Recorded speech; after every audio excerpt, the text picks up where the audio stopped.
According to a Gallup study, almost 70% of employees feel disengaged today. And that causes apathy. And that apathy costs U.S. companies between $450 billion to $550 billion in lost productivity per year. And in another Gallup study, they found that when managers and teams are trusted, so back to why we're talking about this, when managers and teams are trusted, held accountable, and relentlessly supported, they themselves size up the problems they're facing and take a hands-on approach to solving them. In other words, what? They're more engaged. Why? Because they're trusted. So I go back, and this has been a really good, study and work that I've done even for our own business, because, I tell my team, I grew up in the, you eat what you kill kind of phase when I was, starting my practice 20 years ago. And so, everything was on me. It was my decisions. It was my things. And, I didn't have a team when I started. And then, so learning to do that and learning to build a team and put those pieces together has been really tough. So what's the return on trust for your firm, for your business? What is each of your team members the CEO of? And I love that question. What is each team member the CEO of? What are they responsible for? Have you given them the trust to excel at their job? Have you given them the trust to change your business for the better? And are you being vulnerable and transparent with your team? And this one I get pushed back on all the time, especially with some of the family businesses that I've served through the years. They're like, they don't need to know the numbers. They don't need to understand how the numbers work inside the business. They just need to do their job.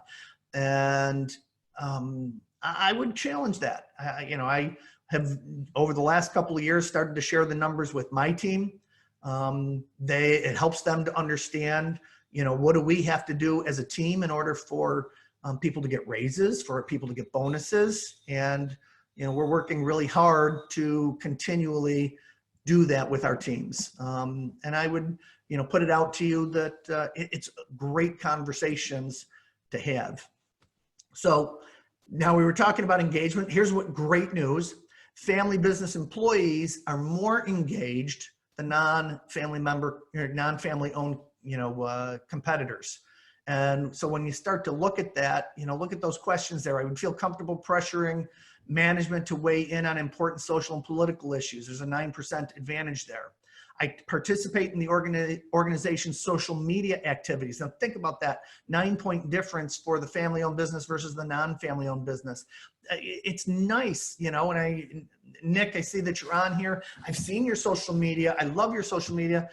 Getting employees engaged in that to share it and put it out there would, is helpful. And Lori, I would imagine the same thing for you and Jeff. That's, phenomenal, is, getting employees engaged in what we're doing.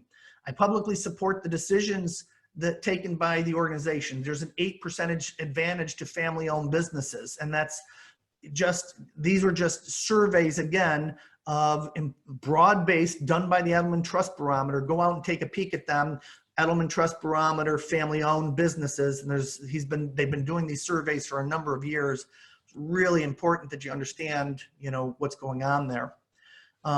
We'd like to, we've been studying this, and, we think that one of the best people that we have found in the area of teams is Patrick Lencioni. And Patrick Lencioni, everybody knows him from the 5 dysfunctions of a team. I've definitely talked about that a number of times, but so let's just go through what those 5 dysfunctions are. And number 1 is absence of trust. And it was really powerful for me when I started to understand one of the pieces, one of the biggest components of what that meant. And it's the fear of being vulnerable prevents team members from building trust with one another. In other words, they're not being human.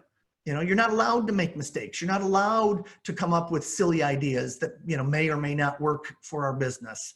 And we don't have the trust to be able to have tough conversations. So that goes into dysfunction number 2, which is the fear of conflict. And so that desire to preserve artificial harmony stifles productive ideological conflict within the team. And, some of our best stuff has come from my team, having conflict with me.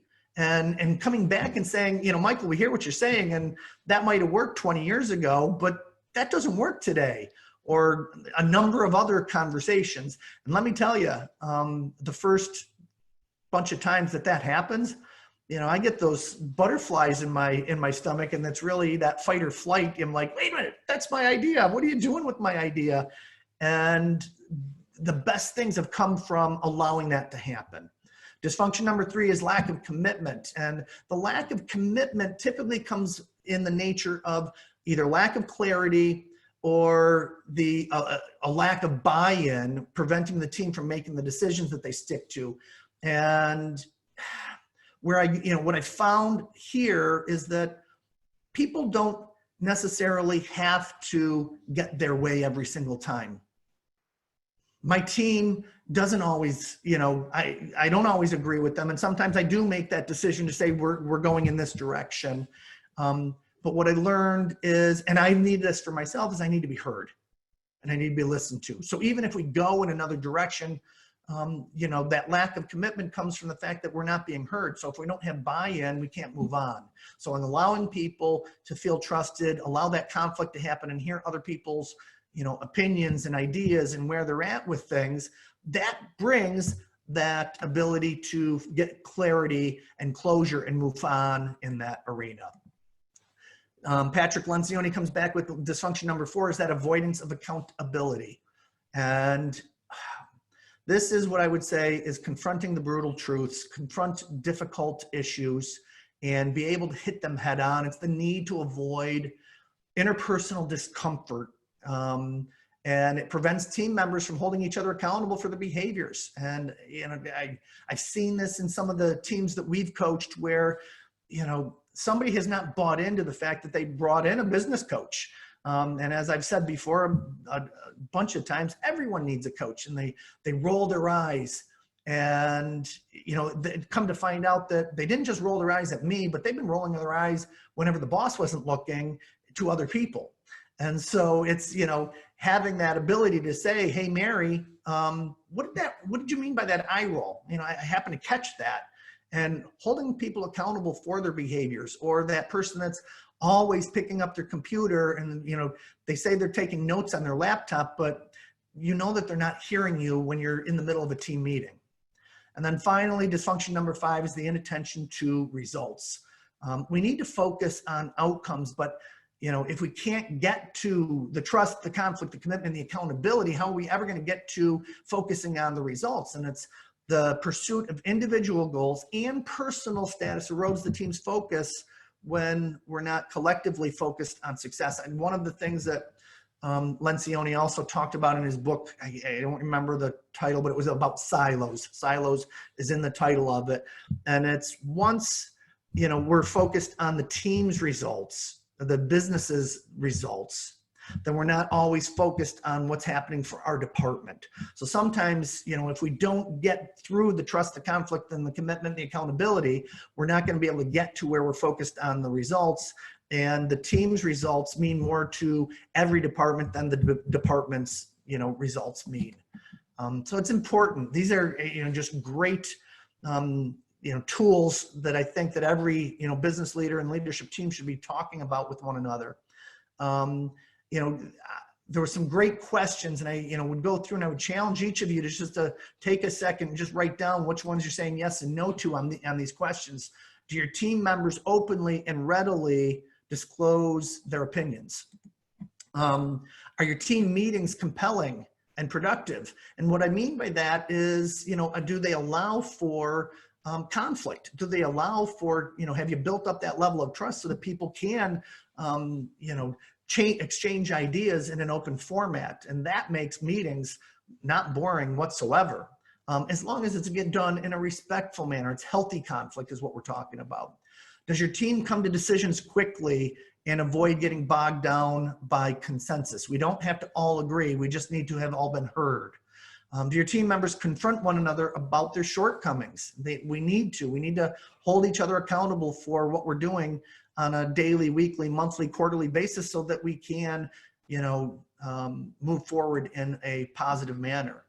Do your team members sacrifice their own interest for the good of the team? And that's really important, that there will be times when it's not about me right now, it's about the team. And we need to be able to do those things.